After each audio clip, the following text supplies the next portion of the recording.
ao Baú IPP. Chegou a hora da gente vasculhar o nosso baú e saber qual vai ser a pregação que vai tanto nos abençoar nessa noite. E nessa noite, a nossa companhia vai ser o pastor Hernandes Dias Lopes. Ele vai pregar sobre o tema A Ação do Espírito Santo na Vida da Igreja.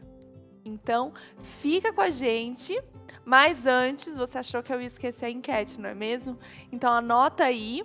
A enquete fala o seguinte: você tem enxergado a ação do Espírito Santo na igreja? Não esqueça de comentar, deixar a sua opinião sobre isso e, mais do que isso, ouvir e meditar na palavra que o pastor Hernandes Dias Lopes vai trazer para a gente. Aproveite.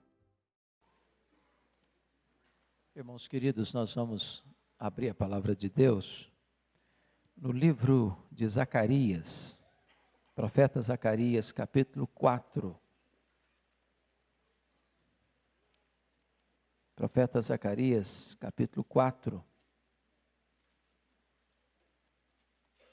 versículo 6.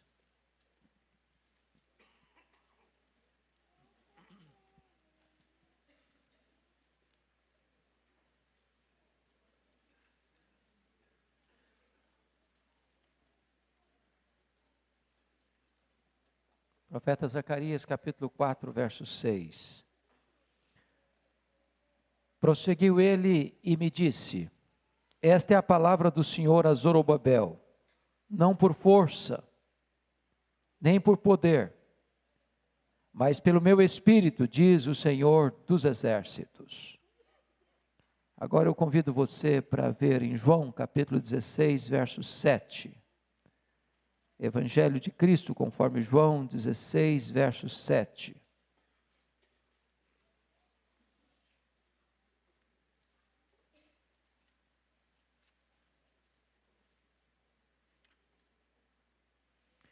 Mas eu vos digo a verdade, convém-vos que eu vá, porque se eu não for, o Consolador não virá para vós outros. Se porém eu for, eu vou-lo enviarei. Nesta manhã eu quero conversar um pouco com vocês sobre a ação do Espírito Santo na vida da igreja. Não vai ser um sermão expositivo, como via de regra nós fazemos, mas eu quero focar este assunto. A ação do Espírito Santo na vida da igreja. Esse texto de João nos informa que Jesus Cristo subiu e o Espírito Santo desceu. E desceu para estar para sempre com a igreja. Porque dentro do propósito divino, com respeito à nossa salvação, Deus a planejou. Jesus Cristo a executou. E o Espírito Santo a aplicou. A Trindade está envolvida.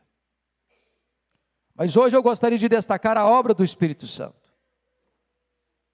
Se o Espírito Santo é quem aplica a redenção, nenhum de nós estaria aqui, nenhum de nós seria filho de Deus, nenhum de nós creria em Cristo, nenhum de nós estaria salvo, nenhum de nós teria seu nome escrito no livro da vida, sem a ação eficaz do Espírito Santo.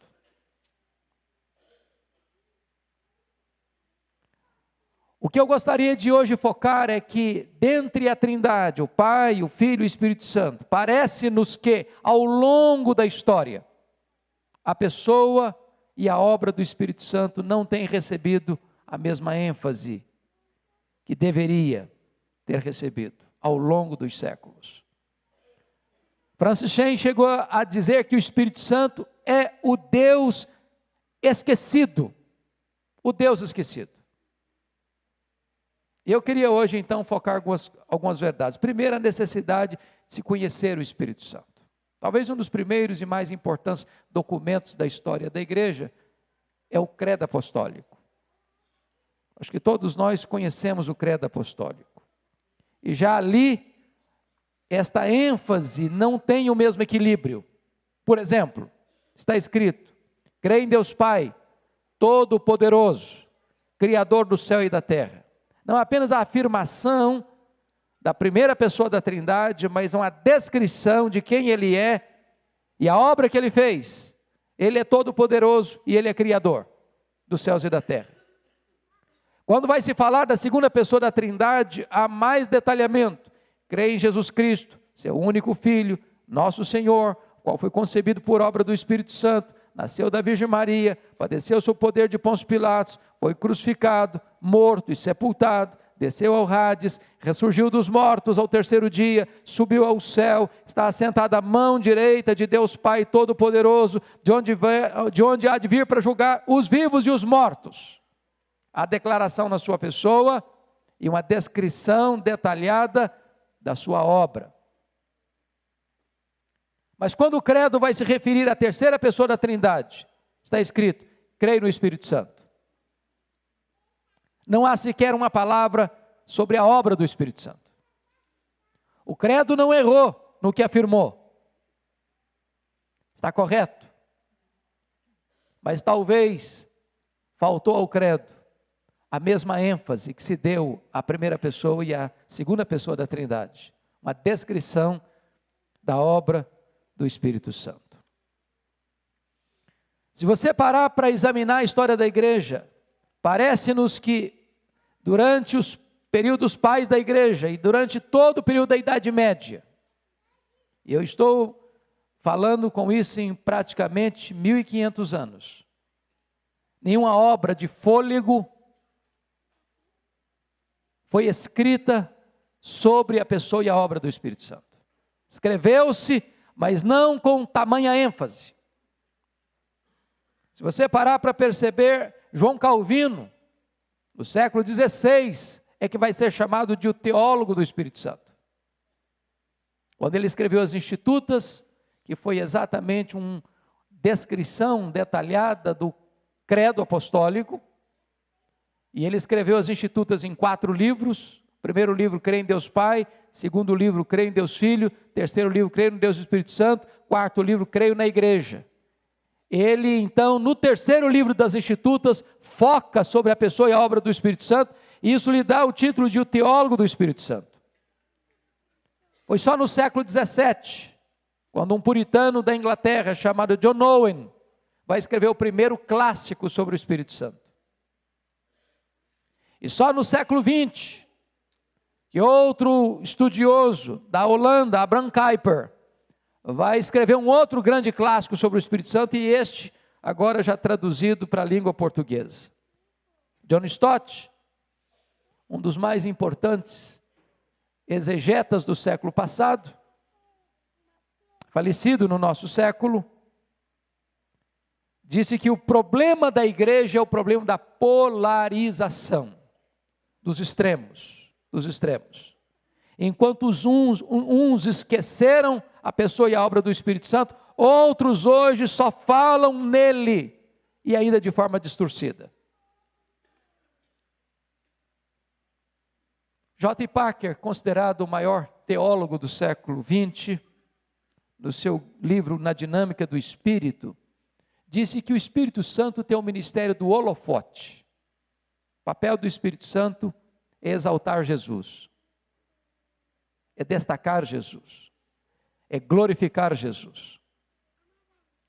Quando você visita uma cidade ou um bonito monumento de uma cidade, sobretudo à noite, obviamente, você vê aquele edifício iluminado, porque existe uma luz que está escondida, que se projeta naquele edifício para destacar sua beleza, sua magnificência. O papel do Espírito Santo, diz J. Packer, é revelar Jesus, é mostrar Jesus, é exaltar Jesus. Em outras palavras, a obra do Espírito Santo não é olhe para mim, a obra do Espírito Santo é olhe para Jesus. Uma vida cheia do Espírito Santo é uma vida cristocêntrica. Portanto, o Espírito Santo é o aplicador da obra da redenção realizada por Cristo Jesus, nosso Senhor. Segundo ponto que eu quero trabalhar com você é a necessidade de honrar o Espírito Santo. No século XVII surgiu um movimento religioso, fruto do pietismo, chamado dos Quakers, aqueles que tremem. E os Quakers chegaram a um ponto de dizer que o mais importante não era a verdade objetiva, mas era a verdade subjetiva. Eles chamaram isso de luz interior. Chegou um momento em que esse grupo dava mais importância ao sentimento do que ao conhecimento. Mais importância à emoção do que à verdade. Mais importância ao misticismo interno do que à verdade objetiva. E eles caminharam para um extremo muito perigoso. Muito perigoso. Quantas pessoas ainda hoje são levadas a crer que você é abençoado num culto, quando você tem uma emoção forte, quando você tem um calafrio na espinha. Se você sentiu, então você foi abençoado. Quando na verdade não tem nada a ver, não tem nenhum problema com o sentir. Mas o sentir precisa ser resultado do entender. O sentir precisa ser consequência da compreensão. Quando a sua mente alcança a verdade, esta verdade aquece o seu coração. Essa é a emoção legítima. Mas nós podemos correr para um outro extremo, de com medo do sentimento, partir para um lado onde nós negligenciamos assintosamente a autoridade do Espírito Santo. E o Espírito Santo é quem edifica a igreja, que santifica a igreja, fortalece a igreja. E às vezes nós desprezamos esta obra do Espírito Santo e assumimos o comando nas nossas decisões, nas nossas escolhas. E às vezes, depois de tomar as nossas próprias escolhas, do nosso próprio modo, nós até oramos pedindo que Ele abençoe. Mas a redenção já está tomada por nós mesmos. A igreja primitiva fazia diferente. Lá no concílio de Jerusalém, lá no capítulo 15 de Atos, eles disseram assim: pareceu bem ao Espírito Santo e a nós. O Espírito Santo governava a igreja, dirigia as decisões conciliares e dominava toda a vida e prática daquela igreja. No século XIX, houve grandes avivamentos. País de Gales, Inglaterra, Escócia, Estados Unidos. E as pessoas eram sensíveis e obedientes ao Espírito Santo nesse tempo. Logo depois, a igreja, talvez para corrigir alguns excessos desse período de avivamento, adotou uma outra ideia, a ideia do culto solene. E naquela época a ideia do culto solene era a ênfase na capacidade intelectual do pregador e todo o cuidado com a questão das emoções. Chegou um momento em que muitos começaram a ter medo do entusiasmo. Medo do entusiasmo. Medo das emoções. E nós temos que ter todo o cuidado com a histeria, nós temos que ter todo o cuidado com a emoção vazia, nós temos que ter todo o cuidado com a emoção que não é governada pelo entendimento. Mas nós temos que tomar muito cuidado para não termos medo do entusiasmo. J. Packer, mais uma vez, diz o seguinte: não tem nada mais solene do que um cadáver vestido de um terno azul marinho, com gravata de bolinhas brancas, cercado de flores. É uma verdadeira solenidade, mas também não tem vida. Mas também não tem vida. Eu concordo com Mark Lloyd Jones quando ele diz o seguinte: se você entende o Evangelho, se você compreende a cruz, se você percebe quão grande é o amor de Deus por você, e o sacrifício de Cristo em seu lugar, e se isso não mexe com as suas emoções, algo está errado com você. A compreensão da verdade deve nos levar ao quebrantamento e às lágrimas. A igreja de Éfeso foi elogiada por Jesus pela sua profundidade teológica, seu compromisso com a verdade, sua fidelidade à doutrina, sua ortodoxia inabalável. Mas Jesus censura aquela igreja, porque ela havia abandonado o seu primeiro amor. Nós não podemos ter apenas luz na cabeça, nós precisamos também ter fogo no coração. Como é que nós podemos recuperar, irmãos, esta verdade? Esse equilíbrio. Nós precisamos unir, continuar mantendo unido o que Deus sempre manteve unido. Teologia e vida, credo e conduta, ortodoxia e piedade, palavra e poder. O bastão ou o bordão na mão do Giazi não tem poder. O problema não é o bordão, o problema é quem carrega o bordão. Então eu queria hoje finalizar falando da necessidade de conhecer a obra do Espírito Santo. Primeiro, é o Espírito Santo quem nos convence de pecado. Sem o Espírito Santo, irmãos, nós não teremos consciência de que somos pecadores. Quanto mais longe de Deus andarmos e quanto mais afundado no pecado estivermos, sem a obra do Espírito Santo, nós não sentiríamos um pingo de culpa, uma vírgula de consciência de pecado. Porque só o Espírito Santo tem poder de convencer o homem da justiça, do pecado e do juízo.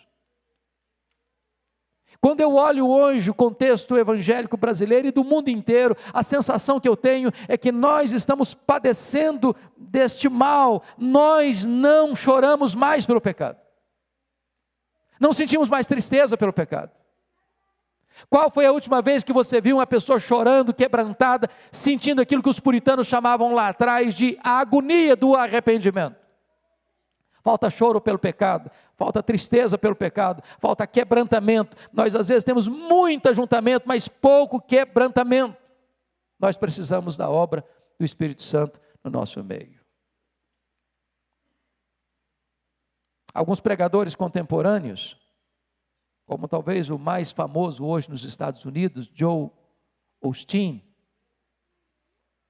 quando ele afirma categoricamente: na minha igreja não se prega sobre pecado. O povo já está muito machucado pela vida, está muito estressado na semana, já enfrenta um trânsito complicado, já enfrenta todas as complexidades de um grande centro urbano. Para vir para a igreja escutar sobre pecado, não, isso é demais. Vamos falar coisa boa, vamos falar coisa agradável, vamos falar coisa palatável, vamos dar para o povo aquilo que alegra o coração do povo.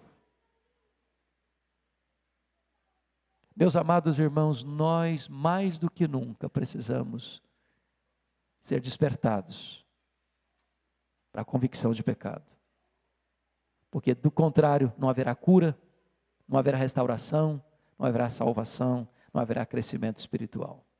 Segundo lugar, o Espírito Santo é quem nos regenera. Não haveria um crente sequer no mundo sem a obra do Espírito Santo.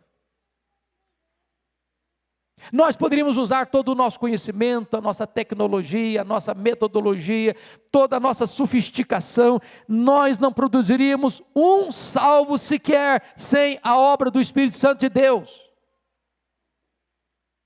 Nós precisamos do Espírito Santo. Toda vez que uma pessoa aqui é convertida a Cristo, nasce de novo, vem ao Senhor, vem ao Salvador, é recebido por batismo e profissão de fé, se torna membro da igreja e confessa a sua fé em Cristo, isso é claro que nós vemos aqui a obra eficaz do Espírito Santo de Deus. Quem não nascer da água e do Espírito não pode entrar no reino de Deus, disse o Senhor Jesus. E eu não sei, você que entrou aqui hoje, você já nasceu de novo. Se você já é filho de Deus, mas eu estou certo de uma coisa, o Espírito Santo de Deus está neste lugar. E Ele sopra onde quer. E Ele é livre para soprar. E Ele é soberano. e é irresistível na sua obra. Ele é aquele que pode transformar o nosso coração, tirando as vendas dos nossos olhos, o tampão dos nossos ouvidos, arrancando o nosso coração de pedra e nos dando um coração de carne, nos dando uma nova vida, uma nova natureza. Terceiro lugar, o Espírito Santo é quem nos batiza no corpo de Cristo. Deixa eu dizer uma coisa para você maravilhosa. Você pode até, por decisão própria, ser batizado numa igreja, fazer sua profissão de fé, ser aluno da escola dominical, ser membro da igreja e se filiar a uma igreja local, denominacional. Mas só o Espírito Santo pode introduzir você na verdadeira igreja, corpo de Cristo, família de Deus, rebanho do Senhor Jesus Cristo. Nem o pastor Arival, nem eu, nem os presbíteros, nem nenhum pastor, nem nenhum missionário, nem nenhum evangelista, nem nenhuma pessoa neste mundo tem competência e autoridade de introduzir você no corpo de Cristo. Só o Espírito Santo pode batizar aquele que crê no corpo de Cristo. Isso é função dele, isso é competência dele, isso é obra exclusiva dele. Quarto lugar, o Espírito Santo é quem transforma você em habitação de Deus. Isso é maravilhoso. A Bíblia diz que nem os céus dos céus podem conter Deus. Ele é transcendente, Ele é maior que o universo, magnífico e majestoso que Ele criou. Mas agora o Espírito Santo transforma você em habitação de Deus, em santuário de Deus, em morada do Altíssimo. E agora você se transforma na grande obra de Deus, para ser habitação do grande Deus da obra. Você é morada de Deus, você é santuário do Espírito Santo.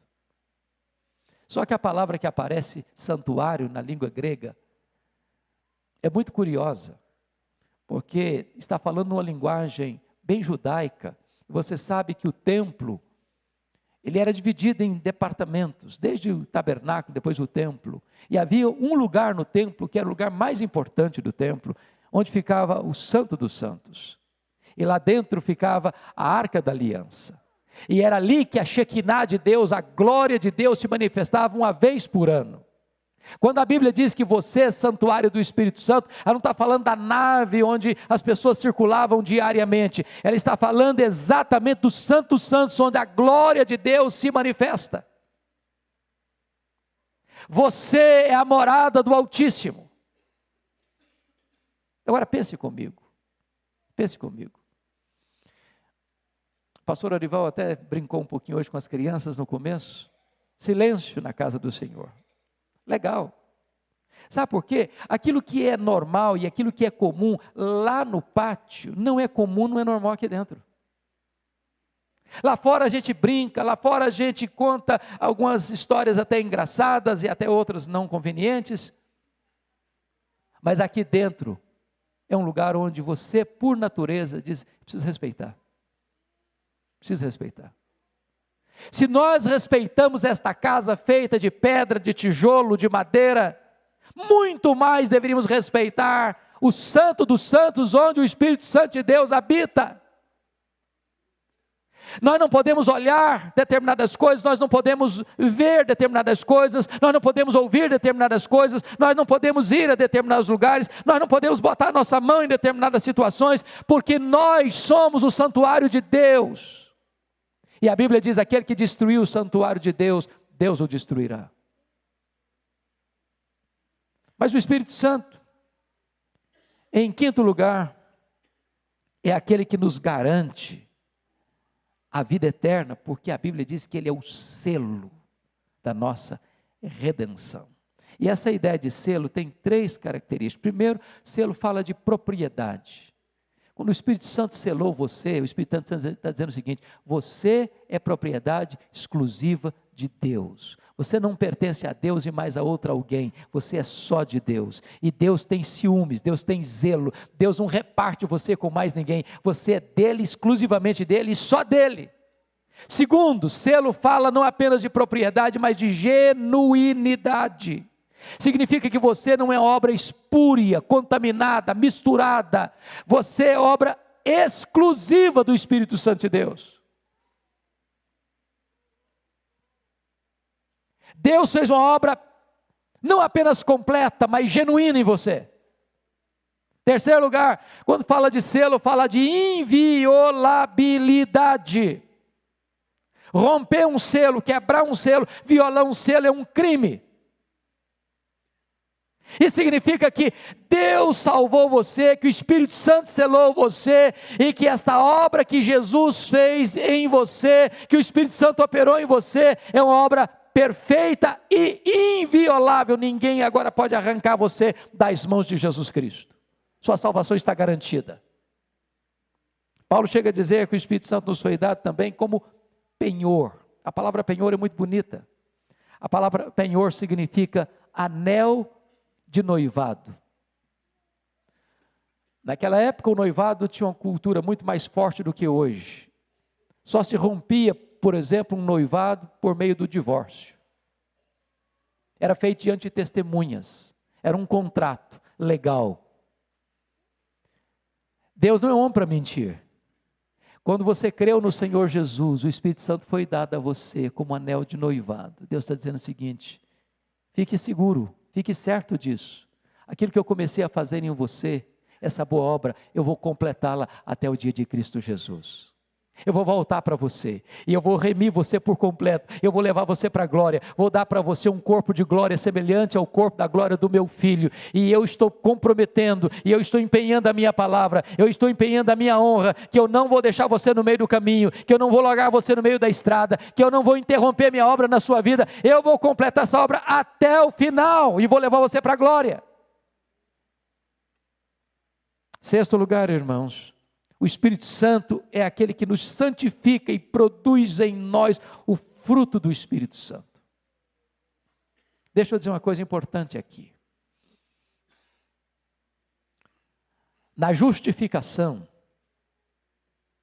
Deus diz que você está livre da condenação do pecado, e é um ato que não se repete. Na santificação, Deus está dizendo que você está sendo livre do poder do pecado, e é um processo que começou no dia que você foi convertido e vai só concluir no dia da sua glorificação. Na glorificação, que se dará quando Jesus voltar, você estará livre para sempre da presença do pecado. Mas agora, Deus está trabalhando em você, transformando você de glória em glória na imagem de Cristo, transformando você, transformando os seus gestos, as suas palavras, os seus sentimentos, as suas atitudes, as suas ações. Deus está esculpindo em você, pela obra do Espírito Santo, a beleza de Jesus Cristo, o seu Filho. É a obra da santificação. Só o Espírito Santo pode produzir santificação na sua vida. Se você tentar fazer isso por você mesmo, isso vira legalismo pesado. Isso vira uma justiça própria, que nada mais é do que um orgulho disfarçado de piedade. Só o Espírito Santo pode produzir a verdadeira santificação. Mas em sétimo lugar, irmãos queridos, é o Espírito Santo quem intercede por nós com gemidos inexprimíveis, nas horas mais amargas da nossa vida, nas horas da nossa fraqueza mais extrema. Que bom que Ele é o Consolador, que bom que Ele é o intercessor, e Ele intercede por você de três maneiras. Primeiro, de forma intensa, Ele intercede por nós sobremaneira. Segundo, Ele intercede por você de forma agônica, com gemidos inexprimíveis. Terceiro, Ele intercede por você de forma eficaz, porque a segunda vontade de Deus é que Ele intercede pelos santos.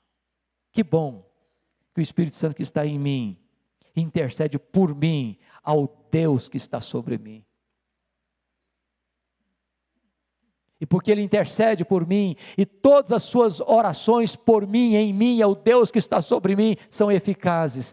Eu vou enfrentar as lutas, eu vou enfrentar os momentos de fraqueza, eu vou enfrentar os vales, eu vou enfrentar as noites tenebrosas e sairei vencedor e vitorioso, porque o Espírito Santo não é impotente, Ele é o todo-poderoso Deus que vai completar essa obra até o dia final.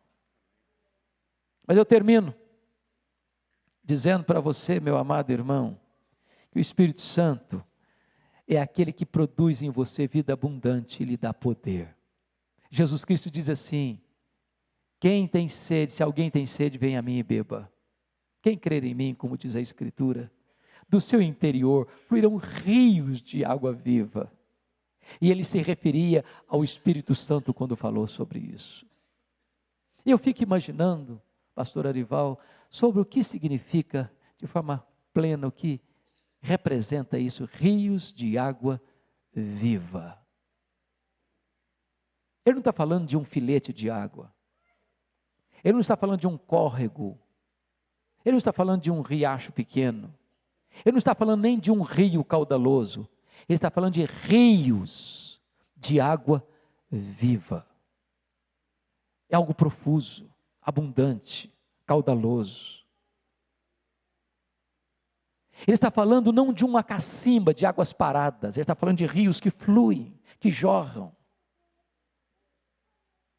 Ele está falando para nós que a promessa de Deus para você e para mim é de uma vida superlativa em maiúscula, de uma vida abundante.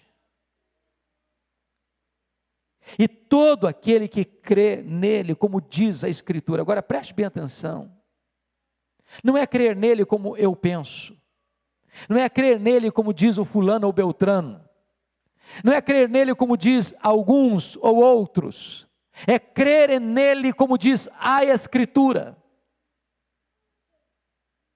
E ele promete para você e para mim esses rios de água viva, essa vida plena e abundante. Em outras palavras, o Espírito Santo não foi derramado para produzir um crente fraco, medíocre, árido, seco, sem plenitude de vida. Porque em seguida a obra do Espírito Santo é nos dar poder. Recebereis poder ao descer sobre vós o Espírito Santo. Jesus Cristo diz: permanecei na cidade até que do alto sejais revestidos de poder. Poder para quê? Poder para viver, poder para morrer, poder para perdoar, poder para pregar,